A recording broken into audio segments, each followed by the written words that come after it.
Hi friends, ഏവർക്കും മീരൂസ് media ടെക്കിലേക്ക് സ്വാഗതം. ഇന്ന് വായനാ ദിനവുമായി ബന്ധപ്പെട്ട ഏതാനും ചില ക്വിസ് ക്വസ്റ്റ്യൻസ് ആണ് നിങ്ങളുമായി പങ്കുവയ്ക്കാൻ ആഗ്രഹിക്കുന്നത്.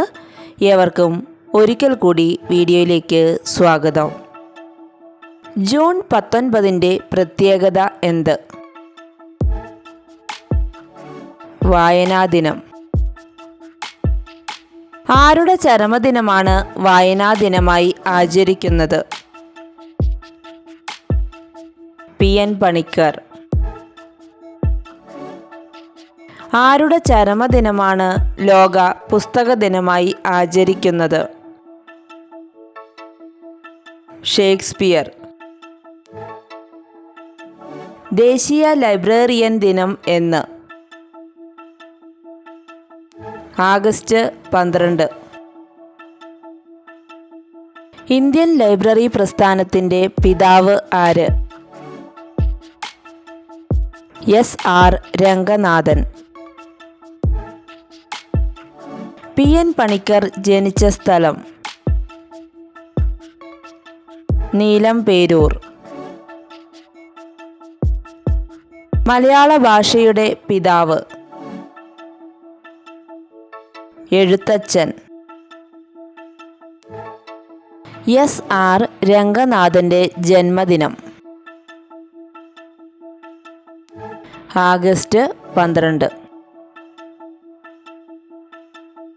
അക്ഷരനഗരം എന്നറിയപ്പെടുന്ന കേരളത്തിലെ പട്ടണം ഏത്?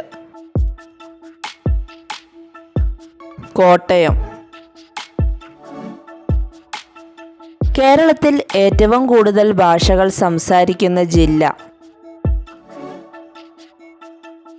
കാസർഗോഡ്.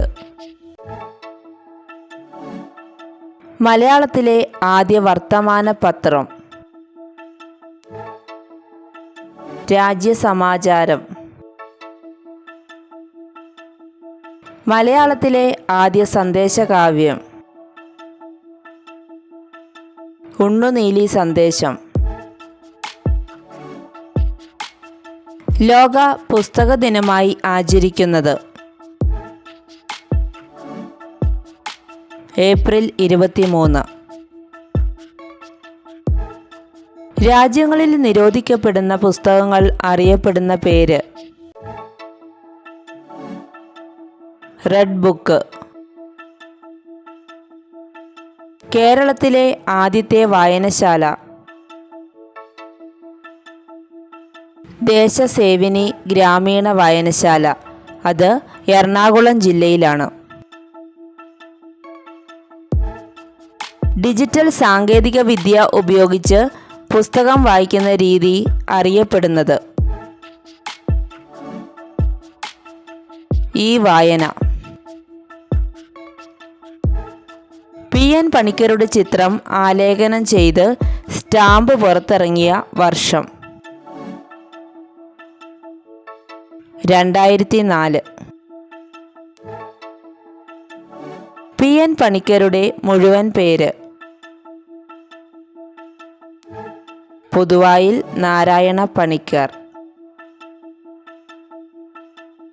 തിരുവിതാംകൂർ ലൈബ്രറി അസോസിയേഷൻ്റെ മുദ്രാവാക്യം എന്ത്? വായിച്ചു വളരുക. PN പണിക്കർ തിരുവിതാംകൂർ ഗ്രന്ഥശാല സംഘം രൂപവൽക്കരിച്ച വർഷം? 1945. ഈ വീഡിയോ ഏവർക്കും ഉപകാരപ്രദമായി എന്ന് പ്രതീക്ഷിക്കുന്നു. നിങ്ങൾ ആദ്യമായിട്ടാണ് ഈ ചാനൽ കാണുന്നതെങ്കിൽ സബ്സ്ക്രൈബ് ചെയ്യുക. നിങ്ങളുടെ വിലയേറിയ അഭിപ്രായങ്ങൾ കമൻറ്റ് ബോക്സിൽ രേഖപ്പെടുത്തുക. പുതിയ വീഡിയോകളുമായി നമ്മൾക്ക് വീണ്ടും കാണാം. Thank you.